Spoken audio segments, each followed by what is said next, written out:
ગંગા યમુના અને સરસ્વતીને કિનારે યાજ્ઞવલ્ક મહારાજ આ કથા ભરદ્વાજજીને કહે છે. શિવ ચરિત્રની કથા કહેતા યાજ્ઞવલ્કજીએ ભરદ્વાજજીને કહ્યું કે સતીને દુઃખ ન થાય એટલા માટે શંકરજી એમને રસપ્રદ કથાઓ કહેવા લાગ્યા. પણ બન્યું એવું કે શિવજી કૈલાસ ઉપર સતીને કથા કહેતા હતા એ વખતે સ્વર્ગમાં સતીના પિતા દક્ષ મહારાજ એમને બ્રહ્માજીએ પ્રજાપતિ નાયકની પદવી અર્પણ કરી. હવે દક્ષને આટલો મોટો અધિકાર પ્રાપ્ત થયો, એને અહંકાર આવ્યો. રામાયણમાં સૂત્રના રૂપમાં એમ કહેવામાં આવ્યું છે કે આ વિશ્વમાં એવું કોઈ જન્મ્યો નથી કે પ્રભુતા મળ્યા પછી એને અહંકાર ના આવે. નહીં કહું અસ જન્મેવું જગમાહી પ્રભુતા પાઈ જાહી મદ નાહી. દક્ષ શિવજીના સસરા થાય છે, સતીના પિતા. આટલું મોટું પદ મળ્યું પછી એમણે એક યજ્ઞનું આયોજન કર્યું. આ યજ્ઞમાં એમણે તમામ દેવતાઓને નિમંત્રણ આપ્યું, પણ શિવ, બ્રહ્મા અને વિષ્ણુને નિમંત્રણ ના આપ્યું. બનેલું એવું કે એકવાર બ્રહ્મસભામાં દક્ષ મહારાજ પધાર્યા ત્યારે બધા દેવતાઓએ ઉભા થઈને સ્વાગત કર્યું, પણ શંકરજી ધ્યાનમાં હતા. એમને ખબર નહીં કે મારા સસરાજી આવ્યા એટલે ઉભા થયા નહીં. પરિણામે દક્ષને ખોટું લાગેલું કે મારો જમાઈ મારું અપમાન કરે, હું જોઈ લઈશ. અને પરિણામે આજ પદ મળતા યજ્ઞ એટલા માટે કર્યો જેમાં શંકરનું અપમાન કરી બદલો લેવાની વૃત્તિ છે. આપણે ત્યાં સત્કાર્ય બદલો લેવા માટે નથી થતા, બલિદાન આપવા માટે થાય. જે સત્કાર્યમાં બદલાની ભાવના હોય તે સત્કાર્યના પડદામાં રહેલું ભયંકર ખોટું કાર્ય છે. સત્કાર્ય યજ્ઞનો અર્થ છે આહુતિ અર્પણ કરવી. ખાલી જવ, તલ યાની અન્ય હવિષના પદાર્થો અંદર નાખવા એટલું જ નહીં. મારી ઈર્ષા, મારો અહંકાર, મારો પૂર્વગ્રહ આજે હું યજ્ઞમાં હોમી રહ્યો છું. और सब चीजें तो प्रतीकात्मक है, तत्व और है. પણ દક્ષે યજ્ઞ એટલા માટે કર્યો કે હું શિવને બતાવી દઉં. અને તેથી ગંભીરતાપૂર્વક સમજી લો કે સત્કાર્યો કરવાથી અહંકાર જતો નથી. એનો અર્થ સત્કાર્ય ન કરવા એમ નહીં, પણ સત્કાર્યો કરવાથી ઘણી વખત 99% માણસનો અહંકાર વધે છે. અમે આટલું મોટું સત્કાર્ય કર્યું. સત્કાર્ય કર્યા પછી શરણાગતિ આવવી જોઈએ કે સત્કાર્યનો અહંકાર પણ ઉત્પન્ન થાય. કપડાને ધોવા માટે સાબુનો ઉપયોગ કરીએ તો સાબુથી કપડાનો મેલ જાય, પણ પાછો સાબુ ન રહી જવો જોઈએ, સાબુ પણ કપડામાંથી નીકળી જવું જોઈએ. સત્કાર્ય સાબુન હે, સાબુ પાછો રહેવો ન જોઈએ, નહીતર કપડું શુદ્ધ નથી થયું. સત્કાર્યનો અહમ પણ છૂટે. ત્યારે દક્ષનો યજ્ઞ બુનિયાદી ભૂલ છે. તમામ દેવતાઓને એમણે નિમંત્રણ આપ્યું, પણ બ્રહ્મા, વિષ્ણુ, મહેશને નિમંત્રણ ના આપ્યું. પોતાની બધી પુત્રીઓને બોલાવી, પણ સતીને ન બોલાવી. બધા દેવતાઓને નિમંત્રણ મળ્યા એટલે દેવતાઓ વિમાનો શણગારીને બધા કૈલાસ ઉપરથી નીકળ્યા. નહીતર સ્વર્ગમાં જવાના રસ્તા બીજા ઘણા હતા, પણ બધા ચાય કરીને કૈલાસ ઉપરથી નીકળ્યા. દેવતાઓને ખબર છે કે શંકરજીને આમંત્રણ નથી આપ્યું એટલે બતાવવા નીકળ્યા કે તમારા સસરાને ત્યાં યજ્ઞ, અમને આમંત્રણ, તમને નહીં. આ માનવની પ્રકૃતિ છે, એમાં દેવતાઓ પણ મુક્ત નથી. અને તેથી જ હું રામાયણમાં હંમેશા કહું કે દેવ બનીને શું ફાયદો? દેવ બન્યા પછી ઈર્ષા ન જાય, વાસના ન જાય, રાગ દ્વેષ ન જાય, તો પછી મનુષ્ય સારા છે. દેવ બનવાની ઉતાવળ ન કરશો, મનુષ્ય બનો. અને દેવ બનવા માટે તો આપણા વિદ્વાનો કહે ને કઈ કરવું નહીં પડે, એમનેમ થઈ જવાનું. છોકરા ટપાલ લખશે બાપા દેવ થઈ ગયા છે એટલે કર્યા વગર દેવ થઈ જવાનું છે. એના માટે કશું કરવાનું રહેતું નથી. માનવ બનવા માટે મુશ્કેલી છે, મનુષ્ય બનો. દેવતાઓ વિમાન લઈ લઈને નીકળ્યા. વાત થયો, સતીનું ધ્યાન કથામાંથી વિમાનમાં ગયું. એમણે શિવજીને પૂછ્યું આ વિમાનો ક્યાં જઈ રહ્યા? સતીને શિવે કહ્યું દેવી ન પૂછો તો સારું, આગ્રહ કર્યો મને બતાવો. ત્યારે કહ્યું તમારા પિતા યજ્ઞ કરે છે, મારી સાથે મન દુઃખ છે એટલે તમને પણ બોલાવ્યા નથી. હવે જ્યાં આપણને આમંત્રણ ન હોય દેવી ત્યાં જવાનો કોઈ અર્થ નથી. હું સમજુ છું નીતિ સૂત્ર સતી કે મિત્રને ઘરે મિત્ર નિમંત્રણ વગર જઈ શકે, ગુરુને ત્યાં શિષ્ય નિમંત્રણ વગર જઈ શકે, માતા પિતાને ત્યાં સંતાન નિમંત્રણ વગર જઈ શકે, ઈશ્વર સંબંધી કોઈ પણ કાર્યમાં કોઈ પણ વ્યક્તિ નિમંત્રણ વગર જઈ શકે. પણ તદપી વિરોધમાન જહ કોઈ, ત્યાં આપણો કોઈ વિરોધ કરતું હોય તો ત્યાં જવામાં ફાયદો નહીં. તમારી બધી જ બહેનોને તમારા પિતાએ બોલાવી, પણ મારા વેરને લીધે એમણે તમને બોલાવ્યા નથી. તો આપણું આગમન એમને રુચિકર ન હોય તો આપણે ન જવું જોઈએ. સતીએ હઠાગ્રહ કર્યો, મહારાજ મારા પિતાને ત્યાં યજ્ઞ છે, આપ મને આદેશ આપો, હું જાઉં. સતીને એમ કે શંકરજીએ ત્યાગ કર્યો છે, માતા પિતાને મળું તો આબાને સુખ મળે. માનવ ઉપર દુઃખ પડે ત્યારે માનવ ફાંફા મારતો હોય કે આને મળું તો સુખ મળે, આની પાસે જાઉં તો સુખ મળે. પણ માનવ એટલું નથી સમજતો કે જેનો શિવ રૂઠે એનું આખું જગત રૂઠે. એને જગમાં જાવે ભાઈ, એને જગમાં જાવે, જેની માથે નથી રે મોહનની મેર, જેની માથે નથી રે મોહનની મેર. અરે જગમાં જાવે ભાઈ અને જગમાં જાવે જેની માથે નથી રે મોહનની મેર. જેની માથે નથી રે મોહનની મેર.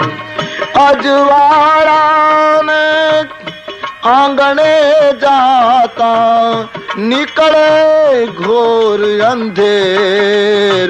જેની માથે નથી રે મોહનની. ઈશ્વર જેનો રૂઠે અરણકાંડમાં ખુલ્લું લખ્યું છે, માતુ મૃત્યુ પિતુ સમન સમાન સુધા હોઈ બીશ સુનુ હરિ જાના. માતુ મૃત્યુ પિતુ સમન સમાન સુધા હોઈ બીશ સુનુ હરિ જાન. રામ રૂઠે એની માતા મૃત્યુ બને, પણ જો રામ સધાય તો ગરલ સુધારી પુકારે મિતાઈ ગોપદ સિંધુ અનલ શીતલાઈ. સુંદરકાંડ. ગરલ સુધારી પુકારે મિતાઈ ગોપદ સિંધુ અનલ શીતલાઈ. ઈશ્વર જો સધાય તો વિષ અમૃત બને, અને જો ભગવાન રૂઠે તો ગમે ત્યાં જઈએ બધું અવળું પડે. આપણે ત્યાં જૂની વાર્તા છે કે માણસ બારગામ ગયો, ત્યાં રાણાક કર્યું, મકાન ભાડે રાખ્યું. પછી બાજુમાં પાડોશીને ત્યાં પૈસા ઉછીના લેવા ગયો, 100 રૂપિયા ઉછીના આપો, અમે નવા નવા આવ્યા છીએ. પાડોશીએ કહ્યું 100 રૂપિયા આપવાનું કોઈ તકલીફ નથી, પણ તમને અમે ઓળખીએ નહીં, આપણો કઈ પરિચય નહીં, તમે નવા નવા, તમને 100 કેમ અપાય? તો પેલો 100 રૂપિયા લેવા આવ્યો તો એ રડવા માંડ્યો. બાજુવાળાએ પૂછ્યું કેમ રડો છો? કે રડું નહીં તો શું કરું? 35 વર્ષથી જે ગામમાં રહેતો હતો ત્યાં 100 રૂપિયા ઉછીના લેવા જતો હતો તો આખું ગામ એમ કહેતું હતું કે અમે તને ઓળખીએ છીએ, તને અપાય નહીં. એ લોકો ઓળખતા હતા એટલે નહોતા આપતા, તમે નથી ઓળખતા એટલે નથી આપતા. હવે મારે જવું ક્યાં? જ્યાં જાઓ ત્યાં આવડું પડે જયારે ઈશ્વર રૂઠે. જયારે એટલા માટે આપણે ત્યાં કહેવાયું, એક સાધે સબ સાધો, સબ સાધે સબ જાય. એક સદાય બ્રહ્મ. સતીના શિવ રૂઠ્યા, એ ગમે ત્યાં જાય. શંકરજીએ ઘણી ના પાડી કે દેવી રહેવા દો, એમાં ફાયદો નથી. સતી માન્યા નહીં. બાબાજીએ રાધા રાધા કૃષ્ણ રાધા રાધા રાધા રાધા કૃષ્ણ રાધા. બોલો રાધા રાધા કૃષ્ણ રાધા. રાધા રાધા કૃષ્ણ રાધા.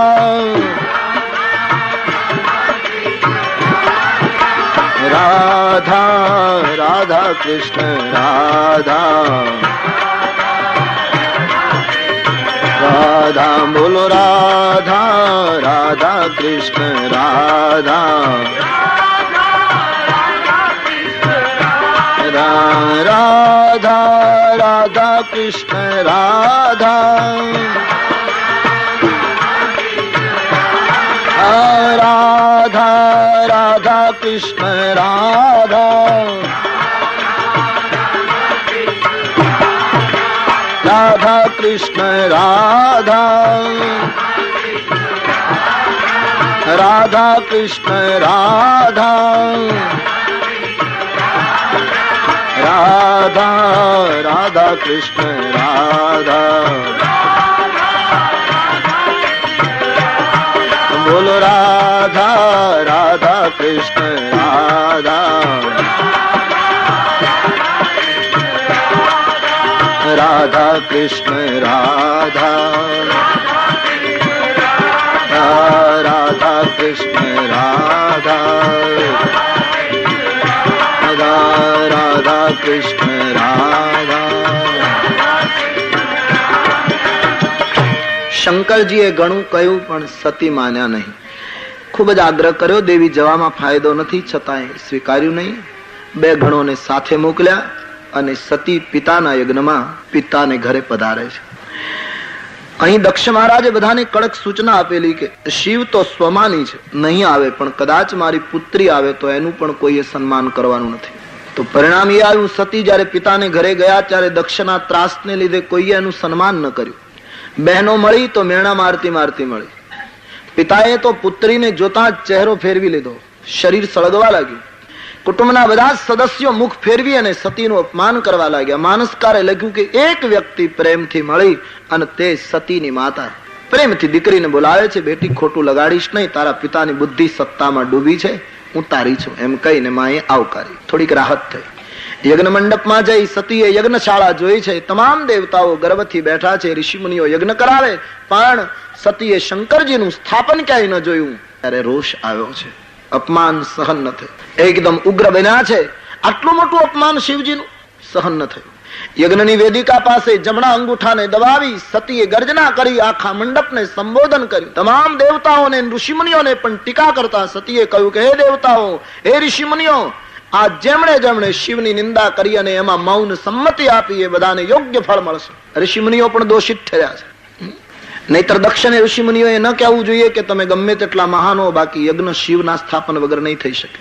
પણ દક્ષે કહ્યું હશે હું દક્ષિણા વધારે આપીશ, શિવ વગર કરાવો. તો બોલે એમ બીમારી તો ત્યારે હતી, અત્યારે જ છે એમ નહીં. ટકાવારીમાં ફેર પડ્યો છે.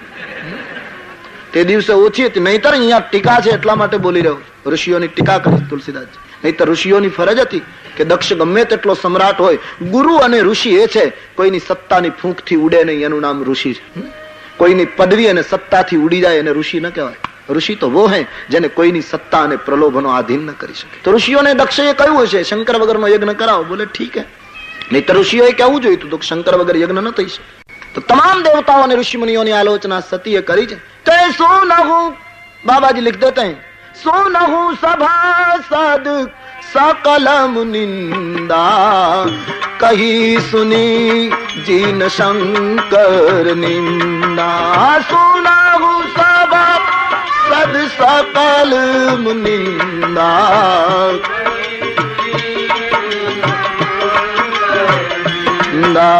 कही सुनी जीन शंकर निंदा, कही सुनी જીન શંકર વાગતો એટલે આપણે શ્રીફળ હોમાતું ત્યારે આપણે હાથ વગાડવા પડે. એની મેળાએ વાગતા બંધ થઈ ગયા. દેશકાળ કામ કરતો હશે, કોઈ પણ કારણ હોય એની પાછળ.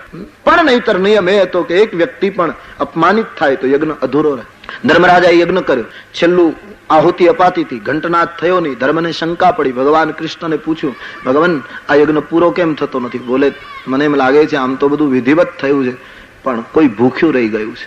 તલાશ કરો. આટલું મોટું બધાને જમણવાર કર્યું ને કોઈ ભૂખ્યું રહી જાય તો તલાશ કરી. સેવકો ગયા, નદીને કિનારે એક મહાત્મા બેઠા. સેવકોએ પ્રણામ કર્યા, અમે ધર્મના સેવકો છીએ, બાબા આપ અમારા મહારાજને ત્યાં પ્રસાદ લો તો યજ્ઞ પૂરો થાય. મહાત્માએ કહ્યું હું કોઈને ઘરે જમતો નથી, જાઓ. અરે બોલે બાબા પધારો, એક યજ્ઞનો પ્રશ્ન છે. બોલે પણ હું જમતો જ નથી કોઈને ત્યાં. સેવકોને એમ થયું કે મહાન મહાત્મા છે, રાજકુટુંબના માણસે આવવું જોઈએ, આપણાથી કદાચ ન આવે. પાછા ગયા, ધર્મને વાત કરી કે એક મહાત્મા ભૂખ્યા બેઠા છે, અર્જુનને મોકલ્યા છે. અર્જુન વંદન કરે છે, બાપજી અમારો યજ્ઞ પૂરો થતો નથી, આપ પધારો. બોલે અર્જુન હું કોઈને ઘરે જમતો નથી. બોલે કઈ વ્રત છે? બોલે હા. શું? કે 100 યજ્ઞનું પુણ્ય મને અર્પણ કરે એને ઘરે હું એકવાર જમું. અર્જુન કહે હવે એકમાં હજી ઘંટના જ થતો નથી, 100 નું પુણ્ય બાપજી અમે ક્યાંથી અર્પણ કરીએ? આવી જીદ આપે નહીં કરવી જોઈએ, અમારો યજ્ઞ અટક્યો છે. બોલે મારું વ્રત છે, હું શું કરી શકું? સહદેવ નકુલ બધા ગયા, પણ મહાત્મા પોતાના વ્રત ઉપર મક્કમ. છેલ્લે ભીમસેને કહ્યું હું જાઉં. બોલે અમારાથી ન માન્યા. બોલે હું એને વિનંતી કરીશ અને ઉંચકીને લઈ આવીશ. બોલે મહાત્મા ઉપર બળજબરી ન ચાલે. બધા જ ગયા પણ સંત આવતા નથી. છેલ્લે દ્રૌપદીએ કહ્યું હું જાઉં. ધર્મરાજાએ કહ્યું અમારાથી ન આવ્યા એ તમારાથી આવશે. ભગવાન શ્રી કૃષ્ણએ કહ્યું ધર્મ દ્રૌપદીને જવા દો, તમે ન કરી શક્યા એ કૃષ્ણા કરી શકશે. દ્રૌપદી માટે રથ તૈયાર થયો. દ્રૌપદીએ ના પાડી, હું રથમાં નહીં બેસું, સંતના દર્શને જવું છે. પેદલ ગયા છે. સંતને વંદન કર્યા, બાપજી અમારો યજ્ઞ અટક્યો છે, આપ પધારો ના. બેટી તારા પતિઓ આવી ગયા, પણ મારો નિયમ છે 100 યજ્ઞનું પુણ્ય આપે એને ઘરે જમો. દ્રૌપદીએ કહ્યું બસ આટલી જ નાની વાત છે, હાથમાં જળ આપો, સંકલ્પ કરીને યજ્ઞનું પુણ્ય આપો. બોલે 100 યજ્ઞ છે તારી પાસે? બોલે બાપજી મેં એમ સાંભળ્યું છે કે સાચા સંતના દર્શન કરવા માટે એક ડગલું ભરીએ એનું પુણ્ય એક યજ્ઞ બરાબર છે. હું ઘરેથી નીકળીને અહીં સુધી આવી ત્યારથી ડગલા ગણતી આવી છું, 500 ડગલા થયા છે. 100 નું લઈ લો ને 400 નું પાછું આપી દો. મહાત્માજી ઉભા થયા છે અને દ્રૌપદીની સાથે ધર્મરાજને ત્યાં આવીને પ્રસાદ લે છે. પ્રસાદ લીધા પછી ઘંટનાદ થયો છે, સત્કાર્યની પૂર્ણાહુતિ થઈ છે. કોઈ પણ વ્યક્તિનું અપમાન થાય તો પણ સત્કાર્ય પૂર્ણ થતું પછી તો હું તમે આશ્વાસન લઈ શકીએ કે અમે મોટું કાર્ય કર્યું. બાકી યાદ કરના, સત્કાર્યનો અર્થ છે સબકા સ્વીકાર. જ્યાં બધાનો સ્વીકાર નથી એ સત્કાર્ય નથી, સબકા સ્વીકાર. તો દક્ષના યજ્ઞમાં કલ્યાણનો જ અસ્વીકાર હતો. એ યજ્ઞ કેમ પૂરો? યજ્ઞ અધૂરો રહ્યો. દક્ષની દુર્ગતિ થઈ, શિવનો અપરાધ કરનારની આ સ્થિતિ થશે એવું સૂત્ર આપ્યું અને સતી બળી ગયા. પણ બાબાજી કહે સતીએ અગ્નિમાં બળતી વખતે એવી માંગણી કરેલી કે જન્મ જન્મ સુધી મને શંકરજીના ચરણમાં પ્રીત જાગે, હું શિવની જ પત્ની બનું. આ ભાવથી સતીએ દેહ ત્યાગેલો. એટલા માટે એનો બીજો જન્મ હિમાચલને ત્યાં પુત્રી તરીકે થયો.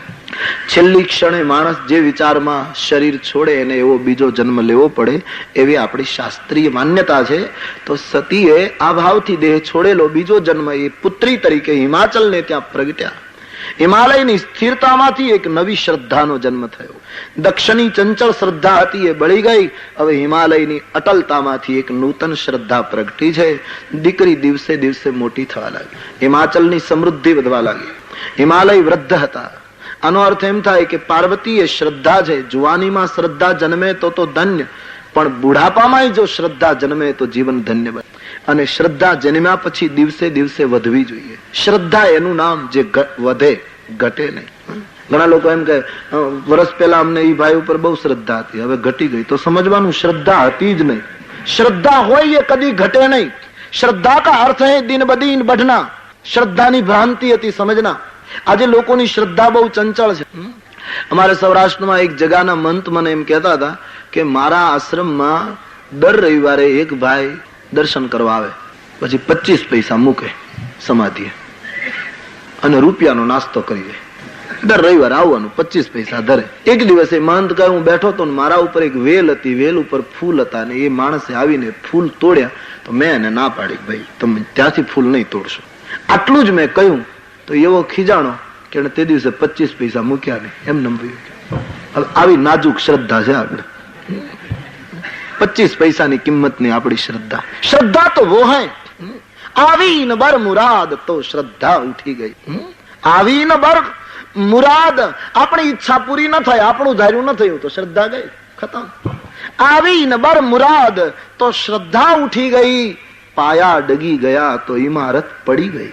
આવી ન બર મુરાદ, તો શ્રદ્ધા ઉઠી ગઈ. પાયા ડગી ગયા તો ઇમારત પડી ગઈ. માનવ રડ્યો તો માપસર આંસુ વહી ગયા. માનવ રડ્યો તો માપસર આંસુ વહી ગયા. પણ પથ્થર રડ્યો ત્યારે સિંધુને ગંગા વહી ગઈ. જેદી પથ્થર રડ્યો તેદી સિંધુને ગંગા વહી ગઈ. આવી ન બર મુરાદ, તો શ્રદ્ધા ઉઠી ગઈ. પાયા ડગી ગયા તો ઇમારત પડી ગઈ. શ્રદ્ધા તો વધવી જોઈએ. શ્રદ્ધા તો કન્યા છે, અને જેમ જેમ કન્યા મોટી થાય એમ બાપની ચિંતા વધતી જાય, એમ શ્રદ્ધા બળવત્તર બને ત્યારે સાધકની ચિંતા વધવી જોઈએ કે મારી શ્રદ્ધારૂપી કન્યા ક્યાંક ખોટે માર્ગે ન જતી રહે. આ શ્રદ્ધા તો પ્રભુને અર્પણ કરવાની છે, શિવને સમર્પિત કરવાની છે. આવો ભાવ, પિતા તુલ્ય ભાવ ઉઠવો જોઈએ. શ્રદ્ધા દિવસે દિવસે કન્યા મોટી થવા લાગી. અને ગઈકાલે મેં આપને સૂત્રના રૂપમાં કહ્યું હતું કે જયારે માણસના જીવનમાં શ્રદ્ધા વધે છે ત્યારે કોઈને કોઈ સંત એની મેળાએ આવે છે. સંતને ગોતાય નહીં, સંત આ જાતા. પાર્વતી જ્યાં ઉંમર લાયક થયા, મોટા થયા, તો એક દિવસ ફરતા ફરતા નારદજી એની મેળાએ આવી ગયા. શ્રદ્ધા બઢી, સંત આ જાયગા. સંતને ગોતવાની આપણી પાસે આંખ છે, આપણે સંતને કેમ શોધી શકીએ? શ્રદ્ધા વધારો, સંત આવશે. દુનિયા સંતો વગર ખાલી નથી. પાર્વતી મોટા થયા છે. નારદજી એક વખત આવી ગયા. નારદજીના દર્શન કરી બધા કૃતાર્થ થયા. પૂજા કરી, હાથ જોડી હિમાચલ મહારાજ પોતાની પુત્રીને પગે લગાડે. નારદજી આશીર્વાદ આપ્યા કન્યાને. હિમાચલે વિનંતી કરી બાપજી કન્યાની પ્રાપ્તિ પછી આપ પહેલી વાર પધાર્યા છો, માટે એક પ્રાર્થના કરું. બોલે શું? ત્રિકાલજ્ઞ સર્વજ્ઞ તુમ, ગતિ સર્વત્ર તુમ્હારી, कहूं सुता के दोष गुण, मुनिवर हृदय विचारी. त्रिकालज्ञ सर्वज्ञ तुम, गति सर्वत्र तुम्हारी, कहूँ सुता के दोष गुण मुनिवर हृदय विचारी। बापजी आप त्रिकालज्ञ છો, સર્વજ્ઞ છો, દરેક જગ્યાએ તમારી ગતિ છે. મારે ત્યાં પુત્રી રત્ન પ્રાપ્ત થયું, હાથ જોઈને જરા ભવિષ્ય કહી આપો કે આનું ભાગ્ય કેવું છે, આનો જોશ જોઈ આપો. હિમાચલ મહારાજની વિનંતી જોઈ નારદજી પાર્વતીના હસ્તની રેખા જોઈ અને ભવિષ્ય ભાગે છે. આપણે ત્યાં જ્યોતિષ શાસ્ત્ર બહુ મહત્વનું શાસ્ત્ર છે, પણ એનો નિષ્ણાત જોઈએ.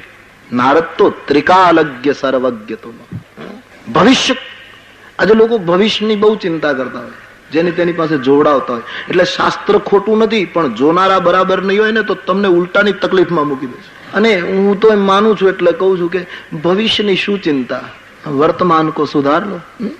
જે થવાનું છે થવાનું, જાણીને ઉલટાની મુશ્કેલી. કારણ કે આપણું કઈ બહુ સારું તો થવાનું નથી, એટલે એની ચિંતામાં જવા કરતા જે વર્તમાન મળ્યો છે એને નિભાવી લો.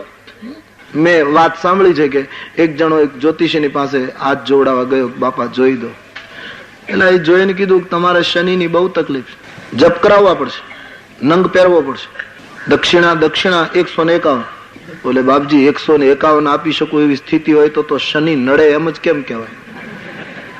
તો શનિ સાનુકૂળ કહેવાય. કંઈક ઓછું કરો. બોલે 100 રૂપિયા આપજો, કરી નાખીશું. બોલે પણ 100 બહુ કહેવાય, કંઈક ઘટાડો. 51 આપજો, તમારે ના આપણે ઘર જેવો સંબંધ છે, 51 કરી નાખશું.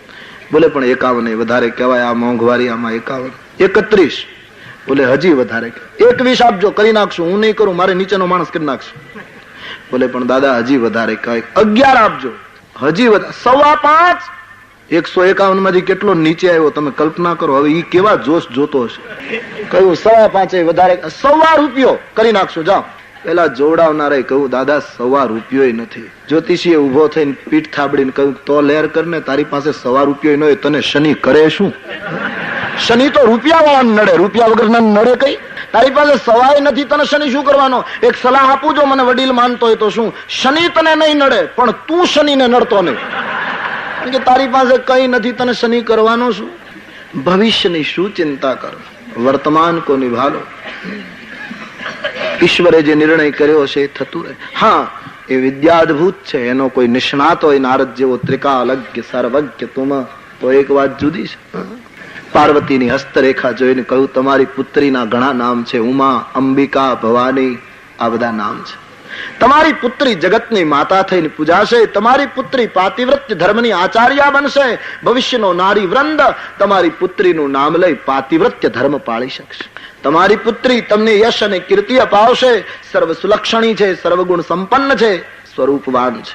બધું સારું જોયું નારદજીએ. જોતા જોતા કહ્યું એક રેખા બરાબર નથી. બાપજી હા, તમારી પુત્રીના હાથમાં પતિ રેખા બરાબર. બોલે માતા પિતા માટે, કન્યાના પતિ માટેની તો મોટી ચિંતા હોય. બોલે હા, આની હાથની રેખા એમ કહે છે કે આને પતિ કેવો મળશે? બોલે કેવો મળશે? અગુણ અમાન માત પિતુહીના ઉદાસીન સબ સંશય ક્ષીણા. અને પતિ એવો મળશે જે અગુણ હશે, અમાન હશે, જેને માતા પિતા જ નહીં હોય, બિલકુલ ઉદાસીન હશે, તમામ સંશયો ક્ષીણ થઈ ગયા હશે, ભસ્મ લગાવતો હશે, સ્મશાનમાં ભટકતો હશે, ભિક્ષા માંગીને પેટ ભરતો હશે. આવો પતિ એને પ્રાપ્ત થશે.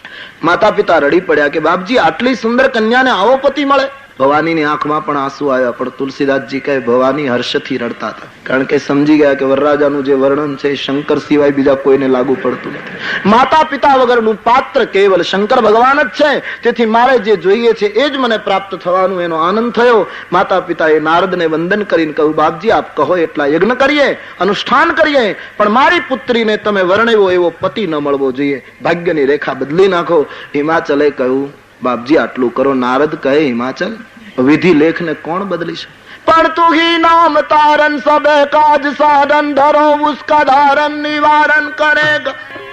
नथा दात वाकू दिया दूध माकू खबर है खुदा को सबर जो भरेगा तेरा ढूंढ सीना मिटे दिल का कीना जिन्हें पेट दीना वहां पे भरेगा मुरादम कहे जो मुकद्दर की अंदर, जिन्हें टाक मारा नटारा टरेगा। मुरादम कहे जो मुकद्दर की अंदर, जिन्हें टाक मारा नटारा टरेगा। तुम्ही नाम तारन सबे काज सारन, धरो उसका धारण निवारण करे।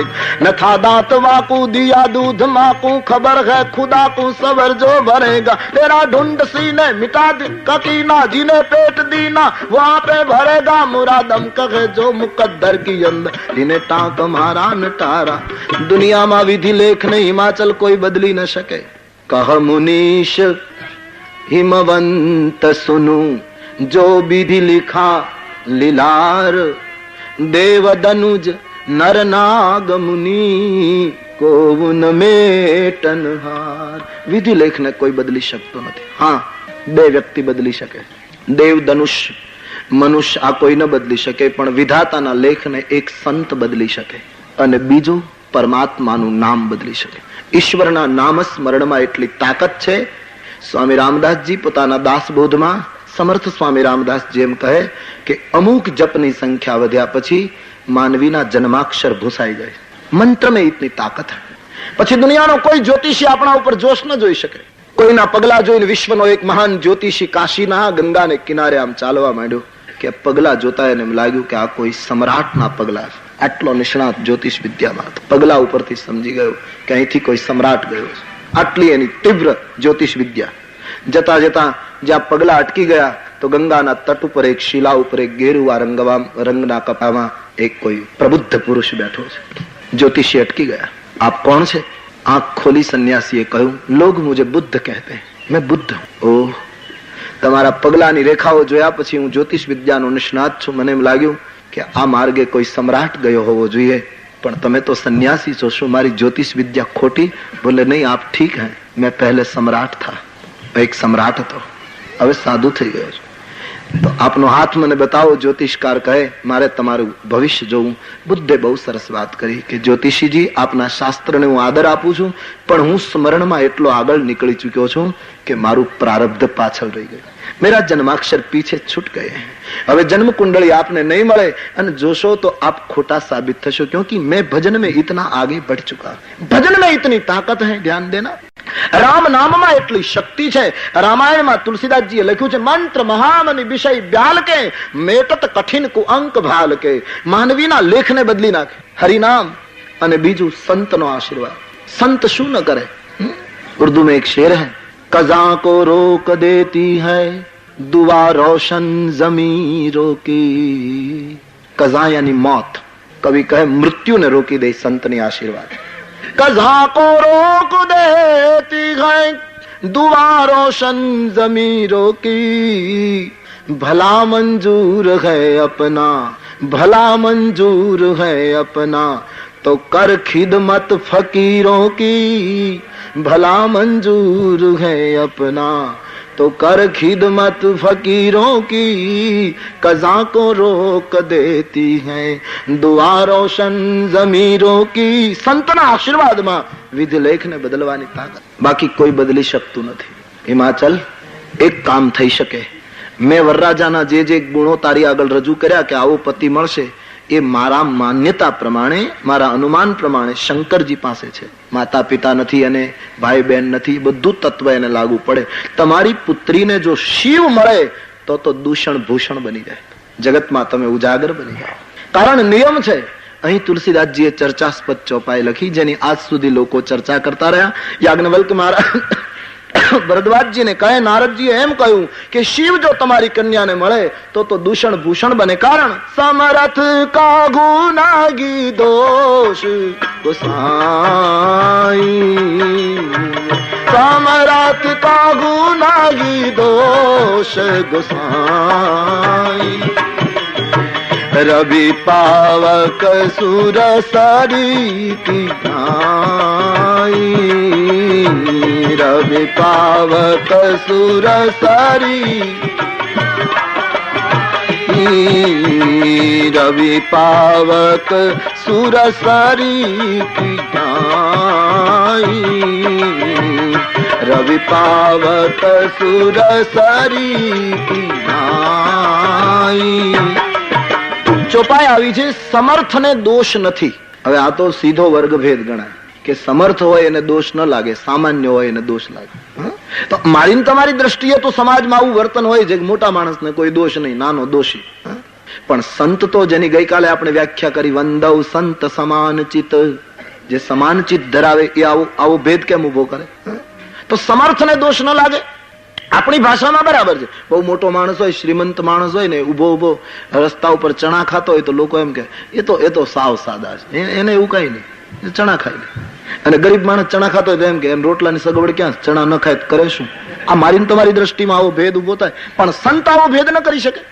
સમર્થને દોષ ન લાગે એમ કેમ કેવું? ઘણી વખત સમાજમાં સમર્થ ભૂલ કરતા હોય, સમર્થોની ભૂલ ઘણી સમર્થ હોય છે, वो छोटी ભૂલ નહીં કરતે. તો પછી સમર્થને દોષ ન લાગે. બાબાજીનું ગણિત, બાબાજીનું વ્યાકરણ જુદું છે, સંસ્કૃતમાં વેદનું વ્યાકરણ જુદું છે. પૌરાણિક વ્યાકરણ સામાન્ય સંસ્કૃત ભાષાના વ્યાકરણ કરતા વેદની આખી ભાષા જુદી પડે છે. બહુ કઠિન હે વેદ. એમ તુલસીદાસજીની રામાયણની જે ભાષા છે એ હિન્દી જરૂર છે, પણ એનું વ્યાકરણ જુદું છે. એના માટે તો કોઈ સંતની પાઠશાળામાં ભણવું પડે. સમરથ કહું નહીં દોષ ગોસાઈ, સમરથ કહું નહીં દોષ ગોસાઈ, સમરથ કહું નહીં દોષ ગોસાઈ.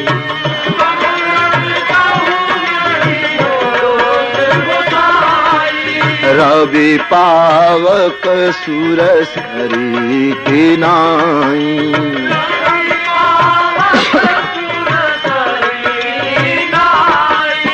તો સમર્થને દોષ ન લાગે એમ નહીં, પણ તુલસીદાસજીએ વ્યાખ્યા કરી સમર્થની કે સમર્થ કહું. દુનિયા જેને સમર્થ કહેતી હોય મુબારક, પણ હું તો એને જ સમર્થ કહું. નહીં દોષ ગોસાઈ, જેનામાં કોઈ દોષ નથી એ સમર્થ, જે પૂર્ણ નિર્દોષ એ સમર્થ. બસ સાચી વાત.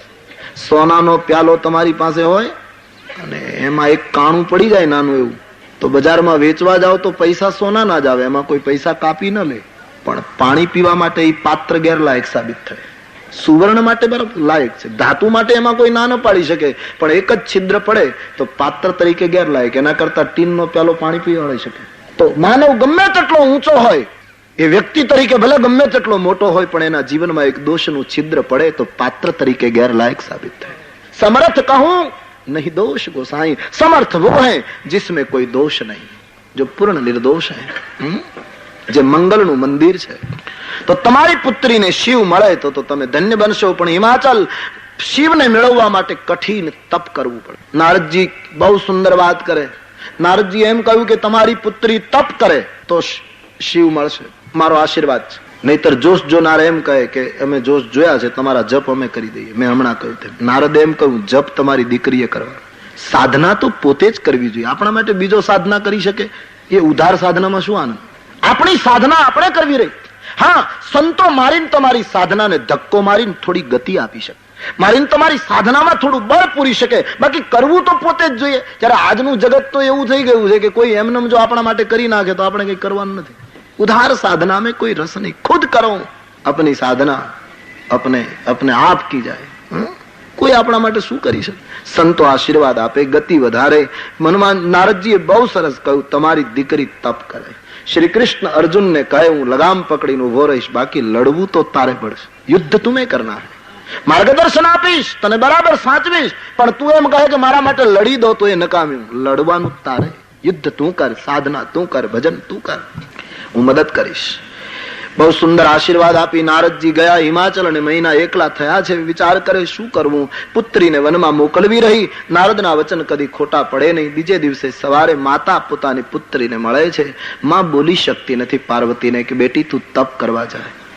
પાર્વતીએ સામેથી કહ્યું માં મને સ્વપ્નમાં એક બ્રાહ્મણ દેખાયો, એ બ્રાહ્મણે મને કહ્યું કે બેટી તપ કરવા માટે જતી રહે. માં હું તપ કરવા જાઉં. જે રજૂઆત માને કરવી હતી એ પુત્રીએ કરી અને ભવાની સફેદ વસ્ત્રો ધારણ કરી શિવને મેળવવા માટે નારદ જેવા સંતની દીક્ષા મેળવી અને તપોવનમાં તપ કરવા માટે નીકળ્યા છે.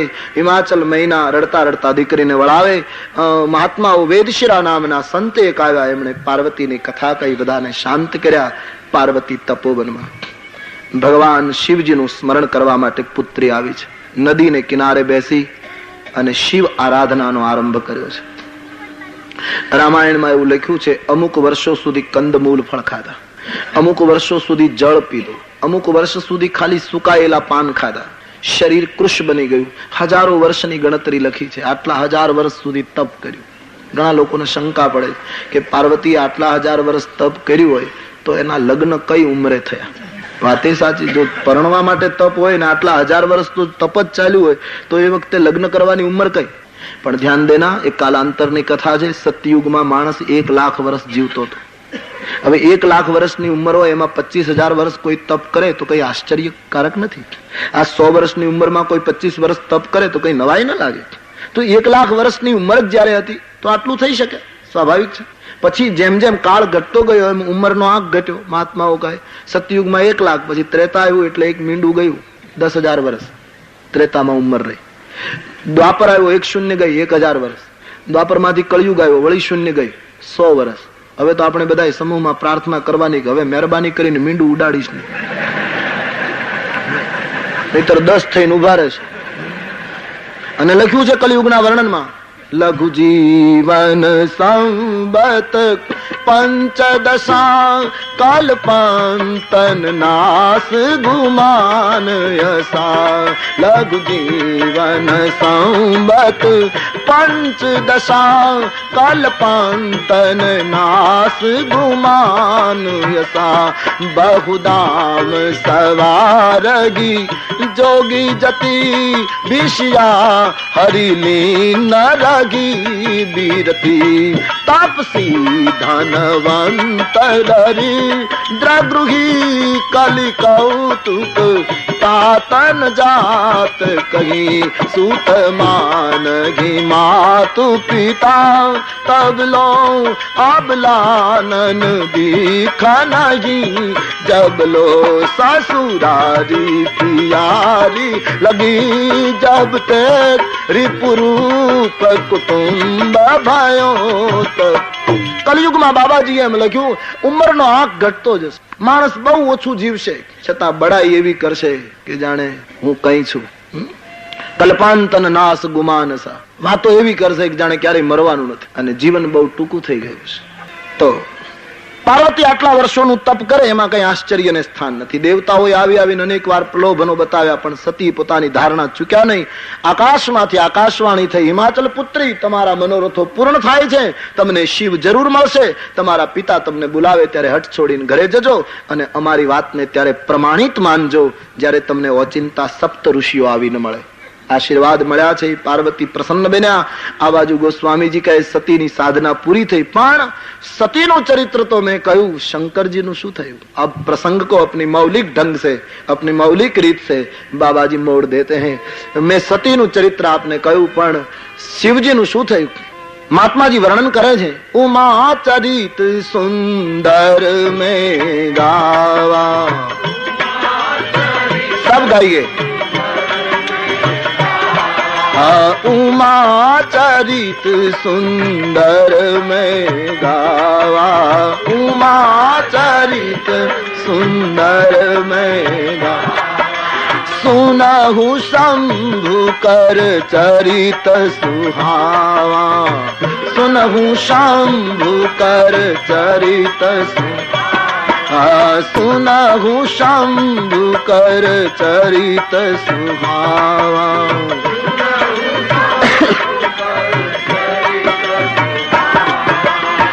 जब ते सती जाई तनु त्यागा. जब ते सती गा तब ते शिव मन भयउ विरागा. तब ते शिव मन भयउ विरागा. तब ते शिव मन भयउ विरागा. तब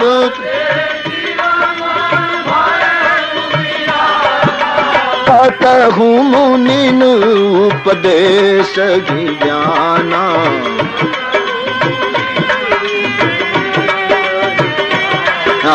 कतहु राम गुण करगी बखाना. कतहु राम गुण करगी बखाना. उमा चरित सुंदर में गावा, उमा चरित सुंदर में गावा, सुनहु शंभु कर चरित सुहावा, सुहावा, सुनहु शंभु कर चरित सुहावा।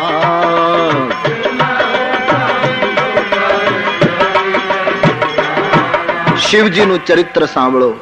સતી શંકરજીના વિયોગમાં બળીને ભસ્મ થયા, બીજો જન્મ લીધો. પણ શંકરનું શું થયું? વિશ્વાસ વગરની શ્રદ્ધાને બળવું પડે અને શ્રદ્ધા વગરના વિશ્વાસને જ્યાં ત્યાં ભટકવું પડે. श्रद्धा और विश्वास जहां સુધી પરણે नहीं ત્યાં સુધી क्रांति शक्य नहीं. श्रद्धा और विश्वास में बुनियादी अंतर है, ध्यान देना. हम लोग ज्यादातर मानते हैं कि श्रद्धा और विश्वास एक है. नहीं, श्रद्धा એ પાર્વતી છે, વિશ્વાસ એ શિવ છે. શિવ અજન્મા છે એટલે વિશ્વાસનો જન્મ કરવો નથી પડતો. ત્યારે શ્રદ્ધાને તો કોઈ હિમાચલ જેવી સ્થિરતામાંથી જન્માવવી પડે. श्रद्धा तो आत्मा की गंगोत्री है, निकलती है, फूटती है. शिव अजन्मा है. श्रद्धा ए पत्नी છે, વિશ્વાસ એ પતિ છે.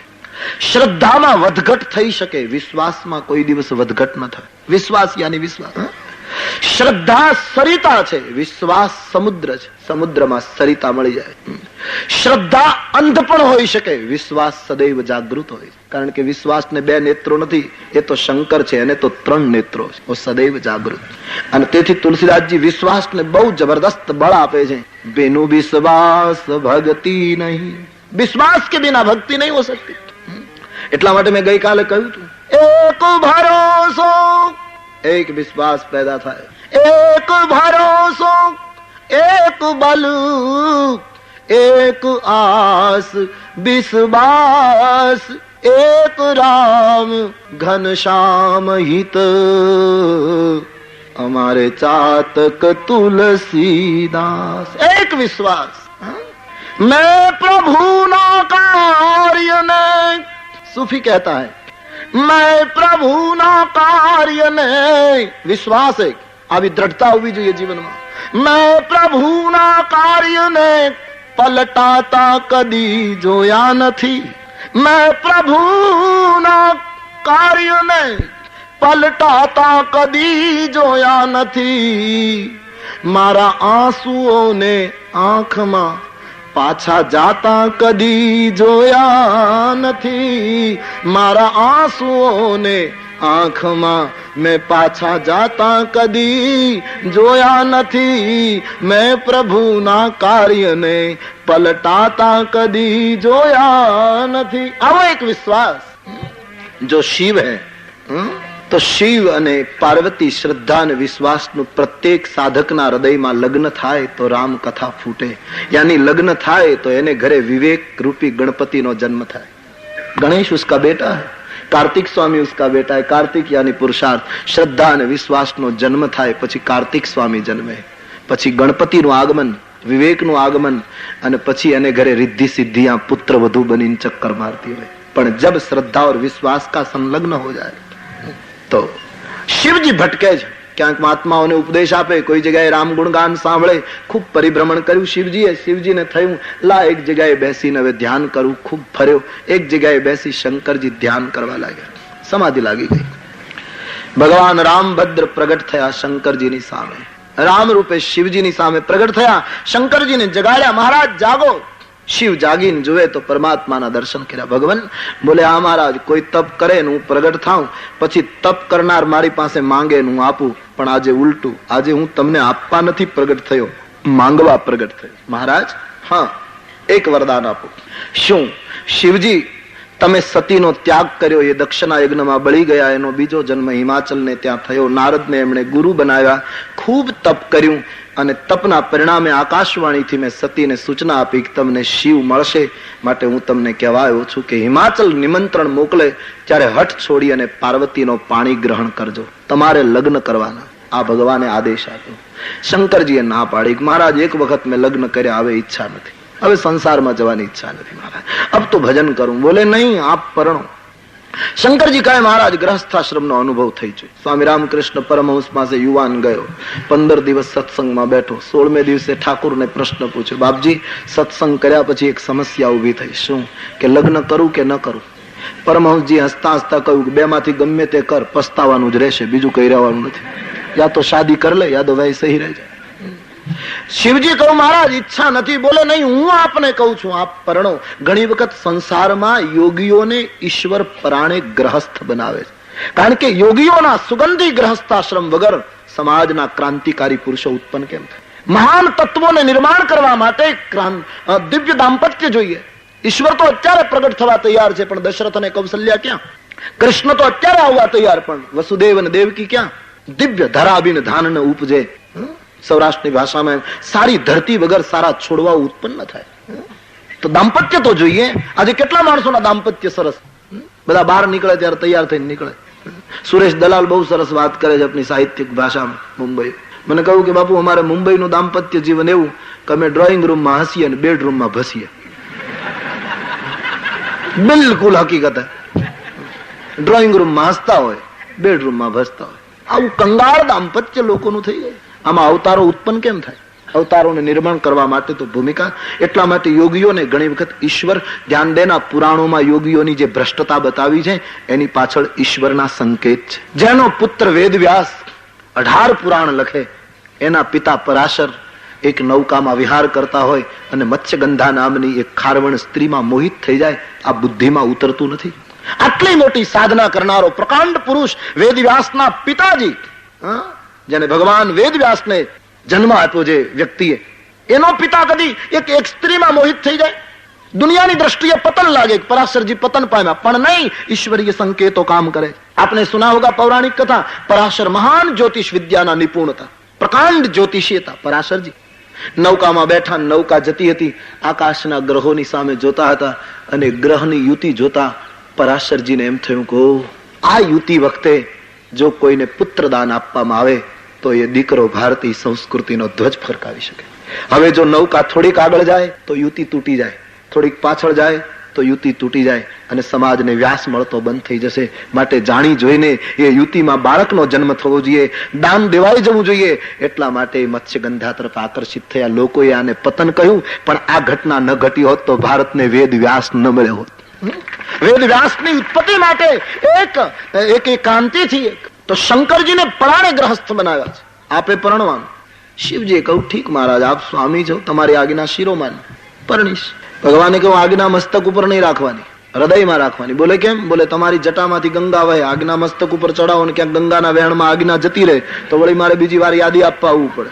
માટે આજ્ઞાને હૃદયમાં રાખો. ભક્તિના ઘેલછામાં, ભક્તિના તરંગિત આવેગમાં ઈશ્વરે સોંપેલું કાર્ય ચુકાઈ જવું ન જોઈએ. માટે ઈશ્વરના કાર્યોને હૃદયમાં રાખો. ઘણી વખત ભક્તિના આવેગમાં માણસ એમ કહે કે ભગવાનનું કાર્ય ચૂકી જાય તો વ્યાજબી નથી. શંકરજીને આજ્ઞા હૃદયમાં રાખવાની સૂચના આપી. ભગવાન અંતરિત થયા. ભગવાન શિવજી વિચાર કરે પાર્વતીનો સ્વીકાર કરવાનો. એમાં ઓચિંતા સપ્ત ઋષિઓ આવ્યા. શંકરે સપ્ત ઋષિઓને કહ્યું તમે હિમાચલ પ્રદેશ જઈ પાર્વતીની પ્રેમ પરીક્ષા કરો. સપ્ત ઋષિઓ ગયા છે હિમાચલ પ્રદેશ. પાર્વતી તપસ્વીની બેઠા છે, સાડપિંજર જેવું શરીર છે. કસોટી કરવા આવેલા તપસ્વીઓએ પાર્વતીને પૂછ્યું કોની આરાધના કરે છે બેટી, કોના માટે તપ કરે? પાર્વતીએ કહ્યું બાપજી છોડો, હું શું કામ તપ કરું છું એ બધી વાત કહીશ ને તો તમે મારી તો ટીકા કરશો પણ મારા પિતાજીની ટીકા કરશો. તમે એમ કહેશો કે પહાડની દીકરીની બુદ્ધિ કેટલી, ગમે તેમ તો હિમાલયની દીકરી ને, આમ કહીને મારા પિતાની ટીકા કરશો. છોડો. બોલે નહીં, બતાવો બેટી. બોલે બાપજી અશક્ય ને શક્ય કરવા માંગુ છું. વહેતા પાણી ઉપર દિવાલ ન ચણી શકાય પણ મારે તો એવું કંઈક કરવું છે. મતલબ હું જાણું છું બાપજી કે શંકરજી નિષ્કામ, નિર્મોહ, નિર્વિકાર છે, પણ મારે એવા નિષ્કામ વ્યક્તિને પતિ તરીકે પ્રાપ્ત કરવા છે. અશક્ય છે, કઠિન છે. શંકરને પતિ તરીકે મેળવવા માટે હું તપ કરું. શબ્દ સાંભળતા સપ્તઋષિઓ હસી પડ્યા. બેટી તને આ ઉપદેશ આપ્યો કોણે? બોલે નારદજીએ. વધારે હસી પડ્યા. હવે બરાબર, નારદ જેને જેને ઉપદેશ આપે છે એની આવી જ દશા થાય. બેટી નારદનો ઉપદેશ લેવાય નહીં. નારદ તો એકલા છે, બધાને એકલા કરી દેવા માંગે. શંકરને તે જોયા છે ભિક્ષા માંગીને પેટ ભરે એવા યોગીને સ્ત્રીની શું જરૂર? તારા માટે અમે સુંદર મૂર્તિઓ નક્કી કર્યો છે. 14 બ્રહ્માંડનો અધિપતિ ભગવાન વિષ્ણુ, અમે એની સાથે તારું લગ્ન કરાવી દઈએ. શંકર અવગુણ ભંડાર છે, વિષ્ણુ ગુણના ભંડાર છે. પ્રલોભન આપ્યું, પણ પાર્વતીની કસોટીમાં પાર્વતી ઉત્તીર્ણ થયા અને બહુ સરસ જવાબ આપ્યો. બાપજી, મહાદેવ અવગુણ ભવન, વિષ્ણુ સકલ ગુણ ધામ. મહાદેવ અવગુણના મંદિર છે, વિષ્ણુ ગુણના મંદિર છે, પણ સપ્તર્ષિઓ જગતમાં જેનું મન જેની સાથે લાગ્યું હોય એને એનું જ કામ હોય. મહારાજ, એક જન્મ નહીં મળશે તો હું શિવને જ પરણીશ, નહીતર જન્મ જન્મ કુંવારી. જન્મ જન્મ લાગી રાગર હમારી, જન્મ જન્મ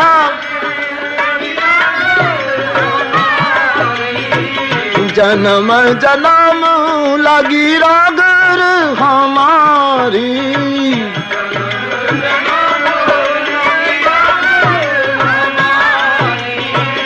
बलऊ शंभु न तो रहूं कुमारी, बलऊ शंभु न तो रहूं कुमारी, बलऊ शंभु न तो रहूं कुमारी.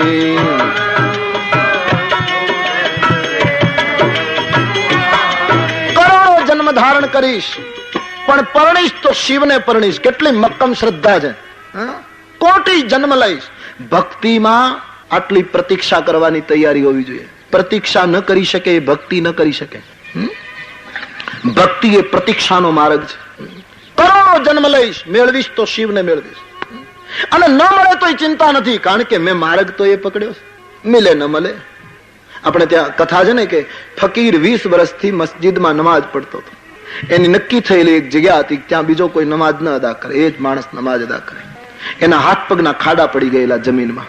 21મા વર્ષનો પહેલો દિવસ, સવારની પ્રથમ નમાજ, અને અખંડ 20 વર્ષની બંદગી આ ફકીરે કરેલી.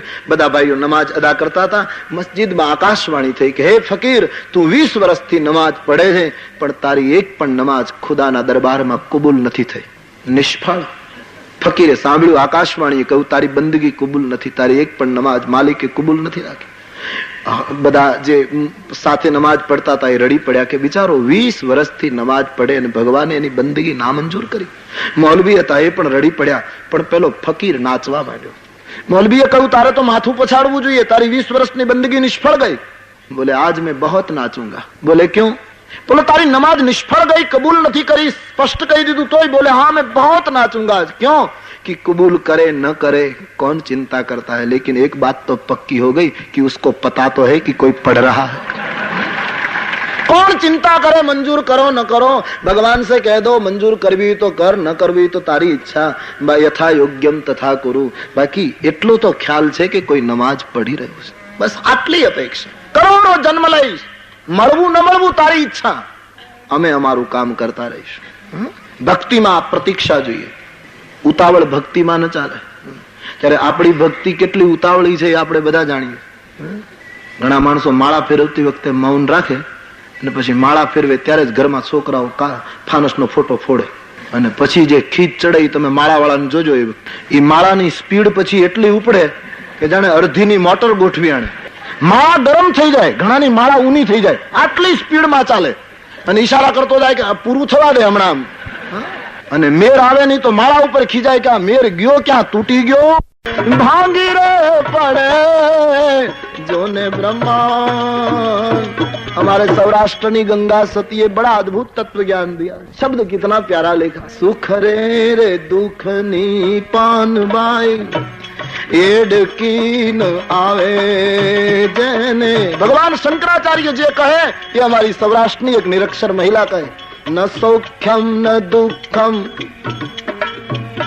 न पुण्यम न पापम न सौख्यम न दुखम न मंत्रो न तीर्थम न वेदा न यज्ञ अहम भोजनम नैव भोज्यम न भोक्ता चिदानंद रूप शिवोहम शिवोहम चिदानंद रूप शिवोहम शिवोहम. न मे द्वेष रागो न मे लोभ मोह मदोर नैव मैं नैव मात्सर्य भाव न बंधुर्न मित्रं गुरुर्नैव शिष्य चिदानंद रूप शिवोऽहं शिवोऽहम् अहं निर्विकल्पो निराकार रूप विभुर्व्याप्य सर्वत्र सर्वेन्द्रियाणां सदा में समत्वं न मुक्तिर्न बंध चिदानंद रूप शिवोऽहं शिवोऽहम् चिदानंद रूप शिवोऽहं शिवोऽहम् न मे मृत्यु शंका न मे जाति भेद पितार्नैव मैं नैव माता न जन्म न बंधुर्न मित्रं गुरुर्नैव शिष्य चिदानंद रूप शिवोऽहं शिवोऽहम् चिदानंद रूप शिवोऽहं शिवोऽहम् चिदानंद रूप शिवोऽहम् सुख नेर दुख जन एडकीन आरे पानबाई सुख नेर दुख जन एडकीन आरे पानबाई सुख ने दुख जेना छूटी जाए गमे तेवी विपत्ति आवे पण जेनु मन डोले नहीं प्रतीक्षा का मार्ग है हरि दर्शन जन्म कोटि लगी रगर हमारी जन्म कोटि लगी बरौ शंभु न तुरहं कुमारी बरौ शंभु न तुरहं करोड़ो जन्म लई सप्तऋषिओ पण मेळवीश तो शिव ने मेळवीश आ मारी प्रतिज्ञा छे आपे कोईना लग्न करावવાનું નક્કી કર્યું હોય તો દુનિયામાં વરકન્યા ઘણા છે પરણાવી દો બાકી હું તો શિવ માટે જીવન હારી ચૂકીશ આ નિષ્ઠાની ઘોષણા સાંભળતા સપ્તઋષિઓ જય જયકાર કરે પાર્વતી અમે તો પરીક્ષા કરતા હતા બેટી તને શિવ જરૂર મળશે હવે એક કામ કરજે દીકરી શું તારા પિતા બોલાવે ત્યારે હઠ છોડીને ઘરે જજે આશીર્વાદ આપી હિમાચલને વાત કરી હિમાચલ સામૈયું લઈને આવ્યા બેટીને ધામધૂમથી ઘરે લઈ ગયા સતીનું તપ સફળ થયું પાર્વતીના પ્રેમની વાત લઈ અને સપ્તઋષિઓ શિવજીની પાસે આવ્યા છે ભરદ્વાજજી શંકરજીને પાર્વતીના તપની કથા કહી પ્રેમની કથા કહી શંકરજીને સમાધિ લાગી ગઈ પાર્વતીના પ્રેમની ગાથા સાંભળતા સાંભળતા સમાધિના બે ભાગ છે એક તો યોગ માર્ગ યોગની ઉપાસના કરતા કરતા સમાધિ તરફ સાધક જાય બીજો પ્રેમ માર્ગ બિલકુલ સહજ પ્રેમમાં ડૂબતે ही साधक सहज समाधि को पाले शंकरजीनी समाधि पार्वतीना प्रेम मार्गનું પરિણામ હતું ધ્યાનસ્થ બની ગયા અને શિવજી જ્યારે ધ્યાનસ્થ બન્યા ભરદ્વાજજી ત્યારે સમાજમાં એક તારકાસુર નામનો રાક્ષસ ઉત્પન્ન થયો मैं संक्षेप में कह रहा हूं તારકાસુરે જગતને ખૂબ ત્રાસ આપ્યો તારકાસુરને તુલસીદાસજી પોતાના સાહિત્યમાં કહે છે સંશય સમાજની શ્રદ્ધા કુંવારી હોય અને સમાજનો વિશ્વાસ આંખો બંધ કરી જાય ત્યારે સંશયને ફાલવાની જગ્યા મળી જાય ત્યારે સંશય જગતમાં ફાલતો હોય છે સંશયને જગ્યા શ્રદ્ધા અને વિશ્વાસ જુદા હોય ત્યારે મળે છે સંશય નામના તારકાસુર રાક્ષસે દેવતાઓને ખૂબ ત્રાસ આપ્યો છે બાબાજી વર્ણન કરે દેવતાઓ ખૂબ ત્રાસી ગયા બ્રહ્માને ફરિયાદ કરી કે તારકાસુરનું મૃત્યુ કેમ થાય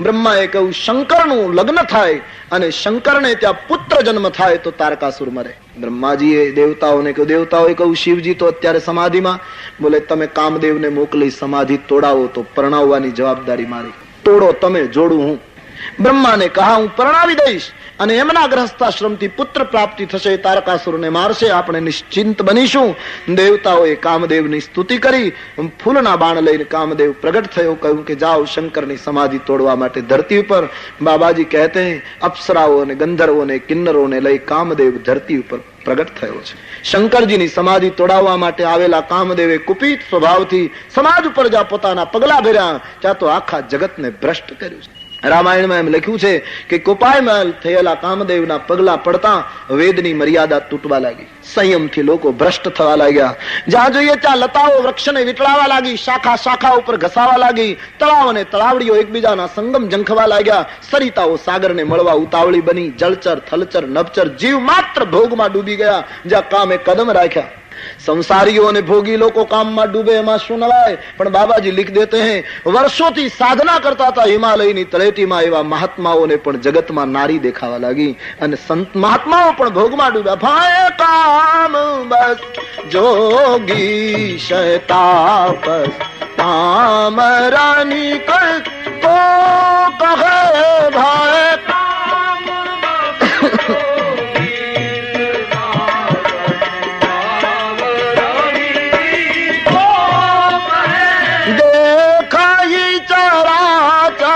नारी मई जे ब्रह्म मायु देखत रहे देख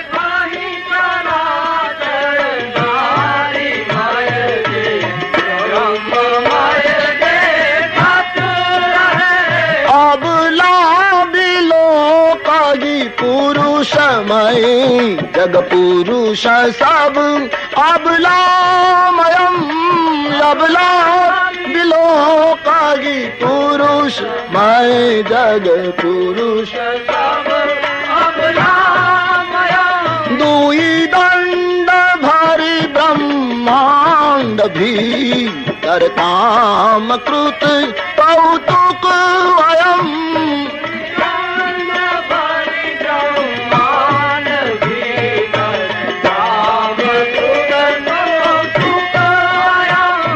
મોટા મોટા યોગીઓ અને તપસ્વીઓ કામને આધીન બન્યા. જગતમાં જ્યાં જુએ ત્યાં ઈશ્વર દેખાતો તો એને જ્યાં જુએ ત્યાં સ્ત્રી દેખાવા લાગી. સમાજનો અબળા સમાજ, મહિલા સમાજ જગતને પુરુષમય જોવા લાગ્યો. સંસારના પુરુષો જગતને નારીમય જોવા લાગ્યા. આખું જગત કામમાં ડૂબી ગયું. બાબાજીને એમ લખવું પડ્યું, ધરીન કાહુ ધીર સબકે મન મન સીજ હરે. કોઈ ધીરજ ન રાખી શક્યું, બધાના મનને કામદેવે હરી લીધા. બધા પતન. તો શું એ વખતે કોઈ નહીં બચ્યું હોય? આખી દુનિયાને તુલસીદાસજીએ ડૂબાડી દીધી કે કોઈ ધીરજ ન રાખી શક્યું, બધાના મનને કામદેવે હરી લીધા. પણ પછી સુધારો આવ્યો. ધરીન કાહુ ધીર સબકે મન મન સીજ હરે જેહી રાખે રઘુબીર સો ઉબરે તેહી કાલ mahુ. જે વખતે જેટલાને રામે બચાવેલા એટલા જ બચ્યા, બાકી બધા ડૂબ્યા. અને બહુ સાચી વાત, તમે ગમે તેટલું ભજન અને સાધના કરો, રામ બચાવે તો જ બચાય છે. અનુગ્રહ વગર છૂટકો જ નથી. પુરુષાર્થ પછી અનુગ્રહ આવવો જ રહ્યો, નહીતર તો ભલભલા પતન પામ્યા છે. બધા જ ડૂબ્યા છે. જેને ભગવાન બચાવે લોકો બચે. સમાજમાં જ્યાં જોઈએ ત્યાં બધા ડૂબેલું દેખાય. ईश्वर कोई कोई ने बचाया, ये लोग को जुदा निकला. सब डूब जाते, सभी मस्त है, सब डूबे हुए. सूफी का कलाम है, सभी मस्त है कौन किसको संभाले. सभी मस्त है कौन किसको संभाले. અહીંયા બધા ડોલે છે, આમાં કોણ કોને ટેકો આપે? સભી મસ્ત है कौन किसको संभाले. सभी मस्त है कौन किसको संभाले. जिसे देखिए लड़खड़ाने लगा है, जिसे देखिए लड़खड़ाने लगा है. सभी मस्त है कौन किसको संभाले. सभी मस्त है कौन किसको संभाले. अरे जिसे देखिए लड़खड़ाने लगा है, जिसे देखिए लड़खड़ा. कारण नशे में जमाना, जमाने में हम भी. नशे में जमाना, जमाने में हम. ये नशे में जमाना, जमाने में हम भी. नशे में जमाना, जमाने में. अब हम पर भी इल्जाम आने लगा है. हम पर भी इल्जाम आने लगा, क्योंकि सभी मस्त है कौन किसको संभाले. सभी मस्त है कौन किसको संभाले. जिसे देखिए लड़खड़ाने लगा है, जिसे देखिए लड़खड़ा. नशे में जमाना, जमाने में हम भी. नशे में जमाना. सूफी ने बहुत सुंदर लिखा है, सुनिए. बहुत अच्छी बात लिखी शेर में. हमारा तो क्या हम तो दीवाने ठहरे. कवि कहे हमारू शू, परमहंस जे विजयनी स्थिति हो. हमारा तो क्या हम तो दीवाने ठहरे. चले तो चले और बैठे तो बैठे, हमारा तो क्या, हम तो दीवाने ठहरे, चले तो चले और बैठे, चले तो चले और बैठे तो बैठ। लेकिन तुम्हारी नजर इतनी बेताब क्यों है, तुम्हारी नजर इतनी बेताब क्यों, भगवन तुम्हारी नजर इतनी बेताब क्यों है, तुम्हारी नजर इतनी बेताब क्यों। अरे तुम्हें भी कोई गम सताने लगा है, तुम्हें भी कोई गम सताने लगा है, तुम्हें भी कोई गम सताने लगा है, तुम्हें भी कोई गम सताने लगा है। नशे में जमाना, जमाने में हम भी, नशे में जमाना, जमाने में हम भी, अब हम पर भी इल्जाम आने लगा है, हम पर भी इल्जाम आने लगा, क्योंकि सभी मस्त है, कौन किसको संभाले, सभी मस्त है, कौन किसको संभाले। अरे जिसे देखिए लड़खड़ाने लगा गए, जिसे देखिए लड़खड़ा। श्री राम जय राम, जय जय राम, श्री राम जय राम, जय जय राम, श्री राम जय राम, जय जय राम, श्री राम जय राम। बोलो श्री राम जय राम, जय जय राम।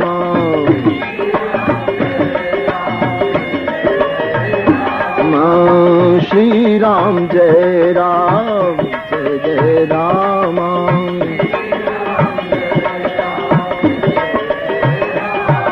धरीन काहू धीर, सबके मन मन सीज हरे, जेहि राखे रघुबीर, सौ बरे ते ही काल महो। भगवान जेटला ने बचावे એટલા જ બચી શકે। એટલે ગીતા કા સૂત્ર હે યોગક્ષેમ વહામ્યહમ। અર્જુન, યોગ પણ હું આપું છું અને એના ઉપર નિર્વાહ પણ હું જ કરું, બાકી ક્યારે પડે કઈ ખબર નહીં। इसलिए અમારે બાબાજી પણ એ જ માંગણી કરે છે। હનુમાનજીની સ્તુતિમાં ગઈકાલે આપણે જોયું હતું, દેહુ રામ પદ નેહ નિબાહુ। भगवान नेह भी तुम दो और निर्वाह भी तुम करो, तुम्हारे बिना हम नहीं कर सकते। करुणा और अनुग्रह के बिना घटना नहीं घटती। तो બધા જ ડોલા કામની અંદર, પણ જેટલાને રામે બચાવેલા એટલા બચી ગયેલા। આખો સમાજ કામાધીન। શંકરજીની પાસે જ્યાં કામદેવ પહોંચ્યો ત્યાં શંકરનું સૌમ્ય રૂપ જોતા ભડકી ગયો। બે ડગલા પાછો